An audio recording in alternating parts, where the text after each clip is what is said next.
This video is brought to you by Squarespace, helping you make beautiful websites quickly and easily.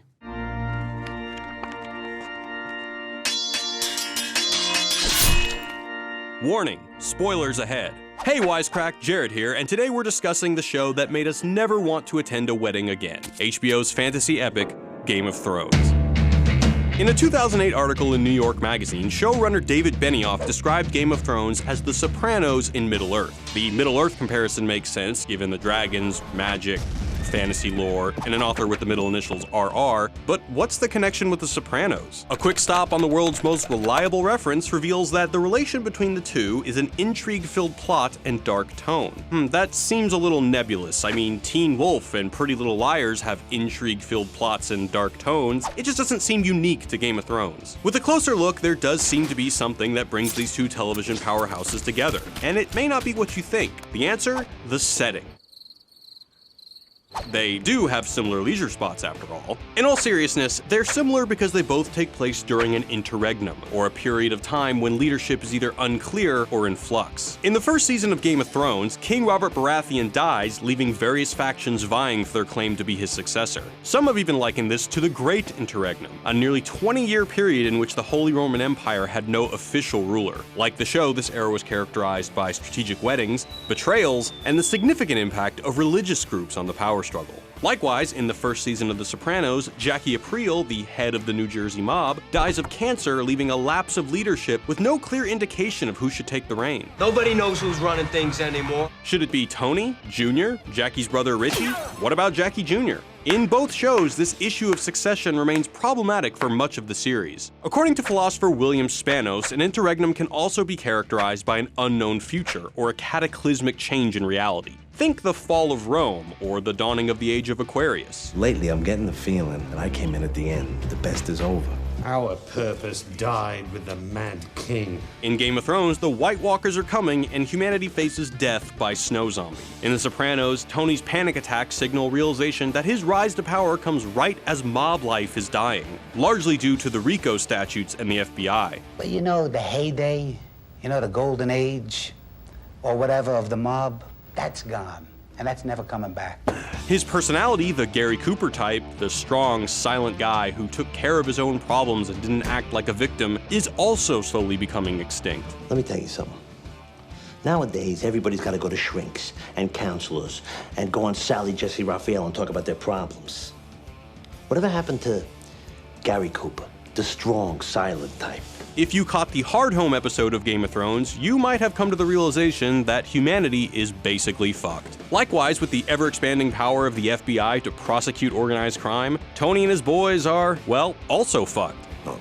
The RICO statutes. Oh, of course, right. You read the papers? The government's using electronic surveillance and various legal strategies to squeeze my business. In precarious times like these, people tend to either reaffirm their faith in a moral code or abandon it entirely. The rules of omerta, or the code of honor and silence that's meant to preserve the lifestyle of organized crime, are being broken left and right. The code of silence, or the omerta, or whatever you want to call it, just went by the boards. With the new severe penal sentence for drug trafficking, even the most loyal wise guys are becoming FBI informants, because, well, they don't serve Big Ziti in a federal penitentiary. Tony, too, disregards the code when he talks to a psychologist, let alone a woman, and later he beats Ralph despite the fact he's a made man. I'm a made guy! In Game of Thrones, the systems of order that preserve humanity are also being broken. The viewers are reminded that there must always be a Stark in Winterfell, but that goes to shit, and nobody quite knows what the consequences will be. The Night's Watch is set up with support from the entire realm to preserve humanity, but let's face it, it's falling apart. Only 3 of the 19 castles are functioning, the Children of the Forest no longer give 100 obsidian daggers every year like they used to, and most of the ranks of the Guard are made up of bastards, thieves, and rapists. While this comparison between 2 stellar TV shows might seem pretty innocuous, it actually gets real pretty quickly.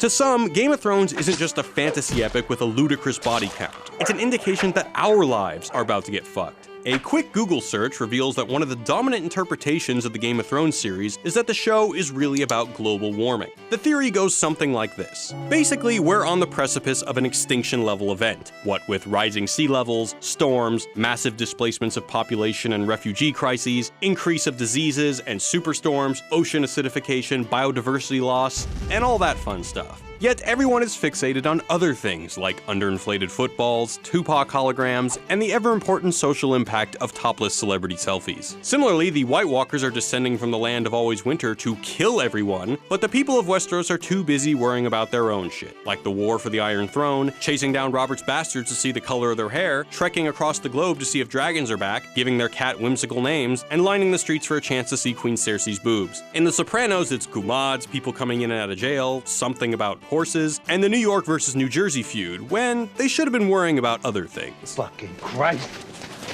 Not to mention that some people like to have their head in the sand when confronted with the impending apocalypse. I don't believe that giants and ghouls and White Walkers are lurking beyond the wall. In Roy Scranton's book, Learning to Die in the Anthropocene, he argues that we live in a new era characterized by man-made climate change. If the dinosaurs lived in the Triassic, the Jurassic, and the Cretaceous, we live in the Anthropocene, an age characterized by the advent of the human species as a geological force. Essentially, we've turned a corner and we're already seeing the catastrophic consequences of fossil fuel addiction. Instead of waiting for the renewable revolution, the banks, or the governments of the world to fix the problem, we need to understand that we're all already dead. The only thing we can do, according to Scranton, learn how to die. Man, this video took a depressing turn. So what does that even mean, learning how to die? It means drastically altering our way of life, understanding that our current life choices aren't working, and above all, accepting that there's no going back. Our way of life is, like so many whites, already dead.